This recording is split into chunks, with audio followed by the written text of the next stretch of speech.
നമസ്കാരമുണ്ട്. നമ്മുടെ കൊല്ലത്ത് ഇന്ന് പോയപ്പോഴത്തേക്ക് കണ്ടൊരു കാഴ്ചയാണ്. കൊല്ലം ജില്ലയിലെ ഏറ്റവും വലിയ ബോട്ടാണ് ഈ പണിഞ്ഞുകൊണ്ടിരിക്കുന്നത്. കൊല്ലത്ത് കല്ലുമൂട് എന്ന് പറയുന്ന സ്ഥലമുണ്ട്. അവിടെ വർഷങ്ങളായിട്ട് ബോട്ട് പണിയുന്ന ഒരു യാർഡാണ്. അപ്പം ഏകദേശം 98 അടി നീളമുള്ള ഇന്നേ വരെ കൊല്ലത്ത് പണിഞ്ഞതിൽ വെച്ച് ഏറ്റവും വലിയ ബോട്ടാണ്. അപ്പോൾ ഇതിലും വലിയ ബോട്ടുകളൊക്കെ ഉണ്ട്, പക്ഷേ അത് കൊച്ചിയിലൊക്കെയാണ് നിർമ്മിക്കുന്നത്. നമ്മുടെ ഈ ബോട്ട് അതിൻ്റെ ഉൾവശം എങ്ങനെയാണ് എന്ന് കണ്ടിട്ടില്ലാത്ത കൂട്ടുകാർക്ക് വേണ്ടിയിട്ട് ഒന്ന് കാണിച്ചു തരാം. ഇവിടെ പണി നടക്കുന്നേ ഉള്ളൂ.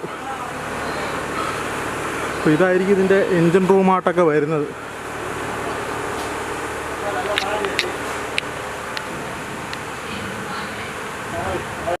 ഏകദേശം 15 ദിവസത്തോളം കടലിൽ കിടക്കാൻ പറ്റുന്ന രീതിയിലാണ് ഈ ഒരു ബോട്ട് നിർമ്മിച്ചിരിക്കുന്നത്. എന്തുകൊണ്ട് വിശേഷം? സുഖം തന്നെ. അപ്പം ഇതിൻ്റെ വർക്കുമായിട്ട് എത്ര നാളായി? 10-20